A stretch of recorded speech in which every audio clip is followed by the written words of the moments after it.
सभी को मेरा नमस्कार। लास्ट वीडियो में हमने रिप्रोडक्शन के बारे में पढ़ा था, जिसमें हमने एसेक्सुअल और सेक्सुअल रिप्रोडक्शन के बारे में स्टडी किया था। तो आज हम उससे आगे का वीडियो देखेंगे, जिसमें एसेक्सुअल रिप्रोडक्शन के टाइप्स के बारे में बताया गया है। ठीक है, उस लास्ट वीडियो में हमने डिफरेंस पढ़ा था कि एसेक्सुअल और सेक्सुअल रिप्रोडक्शन क्या होता है, क्या डिफरेंस है। और अब हम टाइप्स पढ़ने जा रहे हैं कि एसेक्सुअल रिप्रोडक्शन जो होता है सिंपल ऑर्गेनिज्म के बीच में होता है, और इसके बहुत सारे टाइप्स हैं जहां हम उसको वन बाय वन स्टडी करेंगे। ठीक है, तो फर्स्ट टाइप है एसेक्सुअल रिप्रोडक्शन का बाइनरी फिजन, जिसको हिंदी में हम बोलते हैं द्विखंडन। क्या होता है इसके अंदर कि कोई भी एक सेल होगी जिसका सेपरेट हो जाएगी, जो डिवाइड हो जाएगी और टू डॉटर सेल्स में प्रोड्यूस हो जाएगी। नाम से ही समझ में आ रहा है बाइनरी फिजन, द्विखंडन। खंडन मतलब टूटना, द्वि मतलब दो, कि एक ऐसी सेल की separation of single individual into two daughter cell, कि एक इंडिविजुअल का डिवाइड होना और डिवाइड होकर दो सेल में टूट जाना बाइनरी फिजन कहलाता है। ठीक है, बाइनरी फिजन ऐसा नहीं है कि जब चाहा बाइनरी फिजन उसी समय हो गया। बाइनरी फिजन को करने के लिए सेल को सबसे पहले अपने आप को प्रिपेयर करना पड़ता है। प्रिपेयर करने से मतलब है कि पहले उसको अपना जेनेटिक मटेरियल डबल करना पड़ता है, तभी तो वो क्या करेगी, अपने मटेरियल को दो इक्वल भागों में बांट सकती है। तो सबसे पहले सेल क्या करेगी, अपने आप को प्रिपेयर करेगी, जिसमें अपने न्यूक्लियस को पहले बड़ा करेगी, और न्यूक्लियस को बड़ा करने के बाद फिर उसके अंदर जो जेनेटिक मटेरियल डीएनए है उसको डबल करेगी, ताकि वो बराबर भागों में बढ़ सके, और फिर अपने न्यूक्लियस को दो भागों में तोड़ देगी। और जब उसका न्यूक्लियस डिवाइड हो जाएगा, कैरियोकाइनेसिस हो जाएगा, पहले न्यूक्लियस बड़ा हुआ, एनलार्ज हुआ, देन कैरियोकाइनेसिस हुआ, मतलब डिवीजन ऑफ न्यूक्लियस हुआ, उसके बाद साइटोकाइनेसिस हो जाएगा, कि उसकी सेल का जो साइटोप्लाज्म है वो दो सेल में डिवाइड हो जाएगा। तो इस तरह के प्रोसेस में एक सेल अपने आप को डिवाइड करके टू डॉटर सेल प्रोड्यूस करती है। ठीक है, इसके एग्जांपल है किन किन के अंदर बाइनरी फिजन होता है। मोनेरा के अंदर, मतलब बैक्टीरिया के अंदर, प्रोटिस्टा जो हमारा फाइलम है उसके अंदर, जिसमें amoeba, paramecium, Euglena, single seller organism आते हैं, उन सब के अंदर बाइनरी फिजन का प्रोसेस होता है। बाइनरी फिजन ये यहाँ पे जो दिखाया गया है सिंपल दिखाया गया है, इसमें सेल दो भागों में टूट गई है। ठीक है, उसके बाद सेकंड आता है, इसमें अगर क्वेश्चन पूछ दिया जाता है कि बाइनरी फिजन के टाइप होते हैं सिंपल, लॉन्गिट्यूडिनल और ट्रांसवर्स। अगर कोई एक सेल सिंपल टू पार्ट्स में डिवाइड हो रही है तो ये सिंपल बाइनरी फिजन है। और अगर एक सेल जो है जैसे कि यूग्लिना अगर लॉन्गिट्यूडनली टूट रहा है, इस तरह से लंबवत टूट रहा है, तो इस तरह से टूटकर वो टूट सेल प्रोड्यूस कर रहा है, इस प्रकार के बाइनरी फिजन को लॉन्गिट्यूडिनल बाइनरी फिजन कहते हैं। और अगर मान लीजिए कि ट्रांसवर्स बाइनरी फिजन है, जिसमें एक सेल ट्रांसवर्सिकली टूटती है, डिवाइड होती है और टूटकर टू डॉटर सेल प्रोड्यूस करती है, जैसे कि पैरामीशियम जिसको स्लिपरी एनिमलक्यूल भी बोलते हैं, उसके अंदर ट्रांसवर्स बाइनरी फिजन, यूग्लिना के अंदर लॉन्गिट्यूडिनल बाइनरी फिजन, जबकि अमीबा, बैक्टीरिया के अंदर सिंपल बाइनरी फिजन होता है। ठीक है, सेकंड पार्ट पे आते हैं। सेकंड है बड़ी मुकुलन, जिसको हम हिंदी में कहते हैं। इसमें क्या होता है कि small bud are produced on the parent body and remain attached initially to the parent and which get separated and matured on maturation, कि कोई भी एक छोटी सी कली, मतलब कली किसी पेरेंट के साथ बनेगी, फिर वो कली अपने पेरेंट्स के साथ तब तक अटैच रहेगी जब तक उसके लिए कंडीशन फेवरेबल नहीं हो जाती। जब वो मैच्योर हो जाएगी, कंडीशन उसके फेवर में आ जाएगी, तो वो अपने पेरेंट बॉडी से डिटैच हो जाएगी, अलग हो जाएगी, और अलग होने के बाद वो एक न्यू ऑर्गेनिज्म में कन्वर्ट हो जाएगी। ये जो बर्ड होता है, अगर हम इसका थोड़ा और डिटेल में देखते हैं तो टू बर्ड होती है, एक एक्सटर्नली बर्ड होती है और एक इंटरनल बर्ड होती है। अगर किसी बॉडी के bud are produce outside the body, अगर किसी बॉडी के बाहर की तरफ, आउटसाइड पे, सरफेस पे कोई बर्ड बन रही है तो इसको एक्सटर्नल बर्ड कहते हैं। इसका एग्जांपल हम हाइड्रा में देखते हैं। ये हाइड्रा का स्ट्रक्चर है जिसमें दिखाया गया है। अगर कोई, जैसे सेकंड इसका एग्जांपल आ जाता है यीस्ट, जिसका साइंटिफिक नेम सैक्रोमाइसिस सेरेविसी होता है, जो फर्मेंटेशन में हेल्प करता है। अगर उसमें देखते हैं यीस्ट है, पहले इससे हमने न्यूक्लियस को एनलार्ज किया, इसमें थोड़ा सा अलग प्रोसेस होता है, इसमें एक बड बनती है और फिर वो डिटैच होकर पेरेंट बॉडी में न्यू ऑर्गेनिज्म में कन्वर्ट होती है, लेकिन इसमें एक चेन लाइक स्ट्रक्चर आपको देखने को मिलेगी। पहले यहाँ एक बड बनी, फिर दूसरी, तीसरी, चौथी, पांचवी, इस तरह से एक चेन बनती चली जाती है। ठीक है, ये दोनों ही जो बड है एक्सटर्नल बड हैं, ये सरफेस पे बन रही है, और जबकि स्पंजेस जो होती हैं, पॉलीफेरा जो फाइलम होता है उसके अंदर जो बड बनती है वो इंटरनल बनती है, और बड के चारों तरफ जो होते हैं स्पीक्यूल्स होते हैं जो कैल्शियम सिलिका के बने होते हैं, जो इस बड को एडवर्स कंडीशन से बचाते हैं कि जिससे कि कोई इसको नष्ट ना कर दे, उस कंडीशन से बचाते हैं, प्रोटेक्शन का काम करते हैं। इस प्रकार की बड को इंटरनल बड बोलते हैं, और इसका एग्जाम्पल हम स्पंजेस में देखते हैं जिसको जेम्यूल्स भी बोलते हैं। अगर क्वेश्चन पूछ दिया जाता है कि जेम्यूल्स जो है वो कौन से फाइलम में बनता है, तो जेम्यूल्स जो है वो स्पंजेस में, मतलब जो पोरीफेरा फाइलम है उसके अंदर बनता है, और जो एक इंटरनल बड का एग्जाम्पल है। थर्ड से आते हैं स्पोरुलेशन।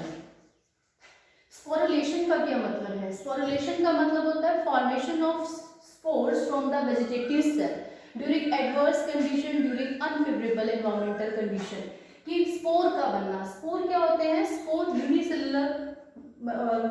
यूनिसेलुलर होते हैं, माइक्रोस्कोपिक होते हैं, और ये स्पोर जो होते हैं इसको हम फंजाई में, या सिंपल जो प्लांट्स होते हैं जैसे एल्गी, तो ये भी फंजाई हो गया, एल्गी हो गया, ये सिंपल स्पोर प्रोड्यूसिंग ऑर्गेनिज्म हैं जो एक सेक्सुअल रिप्रोडक्शन का ही टाइप है, और स्पोर के थ्रू अपना रिप्रोडक्शन करते हैं, अपने नंबर को इंक्रीज करते हैं। बैक्टीरिया के अंदर भी स्पोर बनते हैं, तो हम अगर इसको देखते हैं, स्पोर टू टाइप्स के होंगे। एंडो मीन्स जो अंदर बन रहे हैं, अगर वो बॉडी के अंदर बन रहे हैं तो एंडोस्पोर है। उसका एग्जाम्पल हमें बैक्टीरिया में देखने को मिलता है कि बैक्टीरिया की बॉडी के अंदर ही स्पोर बनेंगे, और जब फेवरेबल कंडीशन आएगी तो स्पोर वो फैल जाएंगे, बैक्टीरिया का नंबर इंक्रीज हो जाएगा। एक्सोस्पोर जो बॉडी के आउटसाइड में बनते हैं, जिसका एग्जांपल हम फंजाई में देखते हैं, फंगस में देखते हैं, पेनिसिलियम के अंदर ये आपको स्ट्रक्चर दिख रही है। ये बाहर की तरफ छोटे छोटे स्पोर लगे हुए हैं, जब ये कंडीशन इसके फेवर में आ जाएगी, एनवायरमेंट इसके अनुकूल हो जाएगा, तो ये स्पोर जो है फैल जाएंगे और नए पेनिसिलियम को बना देंगे। इसी तरह से क्लेमाइडोमोनास है, एल्गी है, इसके अंदर आप देखोगे एक ये पैकेट टाइप स्ट्रक्चर आपको दिख रही है, इसके अंदर ये इसको हम बोलते हैं जूस्पोरेंजियम। ये जो इसके अंदर क्या छोटे छोटे स्पोर दिख रहे हैं, ये कैसे स्पोर हैं? मोटाइल स्पोर है। इसमें आगे क्या है आपको ये दिख रहा है फ्लैजेला, ये क्या है? मोटाइल स्पोर है। ठीक है, तो यहाँ पे आपने देखा एक्सोस्पोर, ये भी बाहर की तरफ है, ये अंदर की तरफ है, तो ये एंडोस्पोर का एग्जांपल है। लेकिन ये स्पोर जो है नॉन मोटाइल स्पोर है, जो मतलब कि गति नहीं कर सकते हैं अपने आप। लेकिन ये जो क्लेमाइडोस्पोर है ये मोटाइल स्पोर है, जिसका हम जूस्पोर भी जिसको बोलते हैं, और क्लेमाइडोमोनास में पाया जाता है। क्वेश्चन पूछ लिया जाता है कि जूस्पोर किसके अंदर होता है? जूस्पोर मोटाइल स्पोर है या नॉन मोटाइल स्पोर है? जूस्पोर मोटाइल स्पोर है, क्लेमाइडोमोनास के अंदर पाया जाता है। पेनिसिलियम के अंदर जो है वो नॉन मोटाइल स्पोर पाया जाता है, जिसको कोनोइडियोस्पोर भी बोलते हैं। ठीक है, फोर्थ इसका टाइप है फ्रेगमेंटेशन। फ्रेगमेंट मतलब टुकड़ों में टूटना।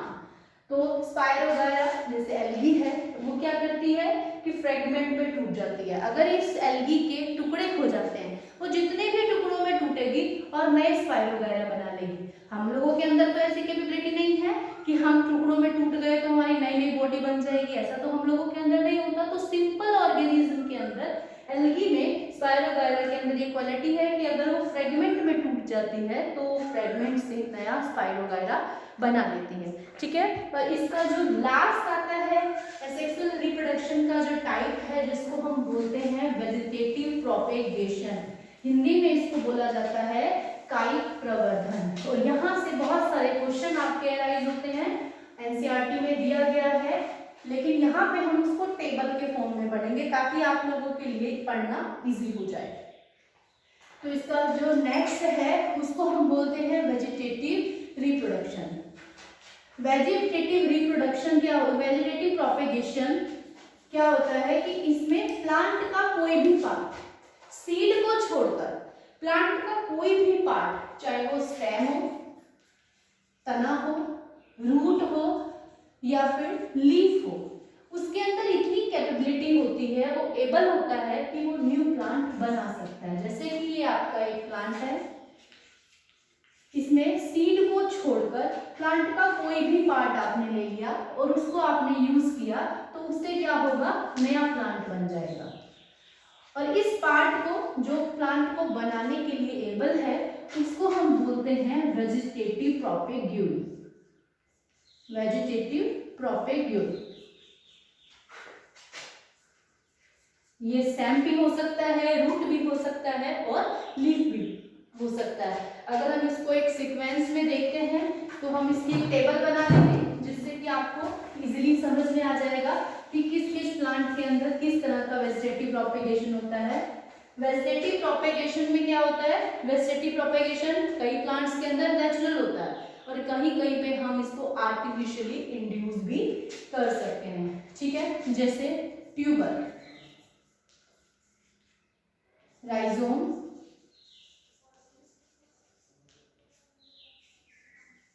कोन, ऑफसेट,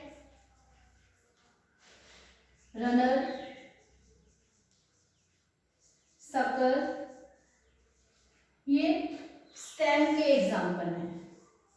इसमें ये स्टेम के ही पार्ट हैं जो आप, अगर आप इसको यूज करते हो तो ये प्लांट में कन्वर्ट हो जाता है। जैसे ट्यूबर क्या है, ये पोटैटो के अंदर होगा। जैसे एक ट्यूबर, राइजोम और कोन, तीनों के तीनों अंडरग्राउंड स्टेम के मॉडिफिकेशन है। जैसे एक स्टेम, अगर वो जमीन के बाहर है तो वो स्टेम है, अगर वो जमीन के अंदर है तो उसको हम अंडरग्राउंड स्टेम बोल देंगे। जिस तरह से बाहर स्टेम पे ब्रांचेस होती हैं, उसी तरह से अंदर भी ब्रांचेस होंगी, जमीन के अंदर भी ब्रांचेस होंगी, उसकी टहनियां होंगी। उसमें क्या होता है कि ट्यूबर के अंदर की तरफ जो ब्रांचेस होती हैं वो फूल जाती हैं, swollen due to deposition of food, food की वजह से फूल जाती है, सेलर हो जाती है, और ये फूला हुआ पार्ट क्या कहलाता है, ट्यूबर। और जिसमें एग्जांपल हम पढ़ते हैं पोटैटो। पोटैटो में आप देखते हो ये पोटैटो है, इसमें आपको इस तरह से आई दिखती है। अगर आप आलू को थोड़े मॉइस्चर में रख दो तो इस आई से छोटी छोटी बड निकल जाती है। तो जब जहाँ पे कली होगी वो तो किसी भी पौधे को बनाने के लिए रिस्पॉन्सिबल होगी, तो इसी तरह से ट्यूबर भी, अगर आप आलू को सीधा बो देते हो तो वहां से क्या हो जाएगा, वो प्लांट में कन्वर्ट हो जाएगा। इसी तरह से राइजोम, आप सबने जिंजर देखी है, टर्मरिक देखी है, तो जो मतलब अदरक है या फिर हल्दी, तो उसमें एक ऐसे लाइंस होती है, इस लाइंस को हम बोलते हैं नोड। तो किसी भी, अगर हम पेड़ की बात करते हैं जहां से टहनी निकलती है, वो नोड पार्ट है उसका। इसी तरह से इसमें भी आपको नोड दिख रहे हैं, तो नोड दिख रहे हैं तो ये स्टेम का मॉडिफिकेशन हुआ, और ये अंदर होता है जमीन के, तो इससे भी क्या हो जाता है, नया पौधा बन जाता है। तो राइजोम का जो एग्जाम्पल है वो कौन हो जाएगा, जिंजर, टर्मरिक, हल्दी। फिर आता है कोन, आप सभी ने प्याज देखा ही है, इसमें ये फ्लैट डिस्क लाइक स्ट्रक्चर होता है जहाँ पे छोटी छोटी रूट दिखती हैं, जिसको हम एडवेंटेटियस रूट बोलते हैं। ठीक है, इसमें अंदर की तरफ आपको इस तरह से लाइंस दिखती हैं जिसको हम फ्लैशी लीफ बोलते हैं। तो ये स्टेम का ही मॉडिफिकेशन है, और जो किसी भी नए प्लांट को बोने के लिए, रिलेट करने के लिए रिस्पॉन्सिबल होता है। तो कोन का एग्जाम्पल आपका हो जाएगा अनियन, गार्लिक। उसके बाद आता है ऑफसेट, रनर और सकर। ये जो है सब एरियल प्लांट हैं, सब एरियल हैं, कि मतलब ये जमीन से सटे हुए हैं, ना तो ये हवा में है पूरे, तो ना ही ये जमीन के अंदर है, लेकिन जमीन से सटे हुए रहते हैं। तो ये ऑफसेट जो एग्जांपल है आपको, ये वाटर प्लांट्स के अंदर दिखता है। वाटर प्लांट में एक प्लांट होता है इशोनिया, ये प्लांट है वाटर के ऊपर। इसमें एक छोटी सी इस तरह से एक मतलब लकड़ी पे एक मोटी लकड़ी की तरह एक स्ट्रक्चर निकलती है, ये यहाँ पे फिर लीव्स निकल आती हैं, फिर यहाँ पे रूट निकल आती हैं, फिर इस तरह से ये एक छोटी सी आपको दिखेगी, यहाँ फिर लीफ निकल आएंगी। इस तरह से ये बढ़ता चला जाता है, और ये जो आपको है जो लकड़ी की तरह स्ट्रक्चर दिख रही है, इसको बोलते हैं ऑफसेट। तो ऑफसेट के थ्रू नया प्लांट बन रहा है, तो इसीलिए ये भी वेजिटेटिव प्रोपेगेशन का ही टाइप है। इसका नाम जरूर याद कर लेना। इसको इशोर्निया बोलते हैं, जिसको वाटर हाइसिंथ भी बोलते हैं, जो टेरर ऑफ बंगाल भी है। क्वेश्चन पूछ लिया जाता है कि टेरर ऑफ बंगाल कौन है, तो टेरर ऑफ बंगाल में इशोर्निया आता है, जो जिसने क्या किया, जिसकी वजह से क्या होता है, ये जब पूरे पानी में फैल जाता है तो ऑक्सीजन की पानी में कमी हो जाती है। सारी ऑक्सीजन ले लेता है, पानी में ऑक्सीजन की कमी हो जाएगी तो पानी में जो नीचे फिशेज होंगी उसकी वजह से मर जाती हैं, इसलिए इसको बंगाल का टेरर भी कहा जाता है। ठीक है, रनर आप ग्रासेस में देखते होंगे, घास पे देखते होंगे कि जैसे कोई मान लीजिए घास है, इसी तरह से जमीन पे एक लेटा सा आपको दिखाई देगी, इससे फिर दूसरी ग्रास उग जाएगी, फिर इस तरह से तीसरी, तो ये जो आपको दिख रहा है इसको बोलते हैं रनर। ये आगे बढ़ता चला जाएगा और नई नई ग्रास जो है वो बनती चली जाएगी। ठीक है, ये भी सब एरियल है, जमीन के ऊपर ही लेटा रहता है, ना जमीन के अंदर दबा हुआ है ना ही हवा में है। ठीक है, सकर में आपको देखने को मिलेगा जैसे पुदीना, इस पुदीने का एक पेड़ है, छोटा सा पौधा है, फिर पुदीने में ये जमीन हो गया, नीचे से एक और पौधा निकलेगा, इस तरह से ही एक ब्रांच निकलेगी और एक नया पुदीना हो जाएगा। ठीक है, फिर नीचे से एक ब्रांच निकलेगी और नया पुदीने का एक पौधा हो जाएगा। तो ये वाला पार्ट है, इसको हम बोलते हैं सकर, जो किसके अंदर पाया जाता है, मिंट में, क्राइसेंथेमम में पाया जाता है। ठीक है, इसी तरह से लीफ भी क्या करती है, वेजिटेटिव प्रोपेगेशन करती है। ब्रायोफाइलम की लीफ का बहुत ज्यादा पूछा गया है। इस तरह से लीफ होती है, जहां पे इस जगह पे आपको इस तरह की स्ट्रक्चर दिखेगी, रूट लाइक स्ट्रक्चर दिखेगी, बर्ड लाइक स्ट्रक्चर दिखेगी। ये जहां जहां गिरेगी वह नया नया ब्रायोफाइलम उग जाएगा। तो लीफ के थ्रू जब कोई नया प्लांट बनता है तो उसका एग्जाम्पल है ब्रायोफाइलम, बिगोनिया। ठीक है, ये वेजिटेटिव प्रोपेगेशन के टाइप्स हैं। रूट में भी आप देखते हो कि जैसे शुगर केन, गन्ना है, ठीक है, तो गन्ना इस तरह से होता है, तो यहाँ पे छोटी छोटी रूट निकली रहती हैं, एडवेंटिशियस रूट होती हैं। अगर आप इसको यहाँ से तोड़कर इसको जर्मिनेट कर दोगे तो नया शुगर केन में कन्वर्ट हो जाएगा। इस तरह से वेजिटेटिव प्रोपेगेशन होता है, जिसमें प्लांट के सीड को छोड़कर प्लांट के बाकी पार्ट्स उसके जर्मिनेशन में हेल्प करते हैं, नया प्लांट बनाने में हेल्प करते हैं।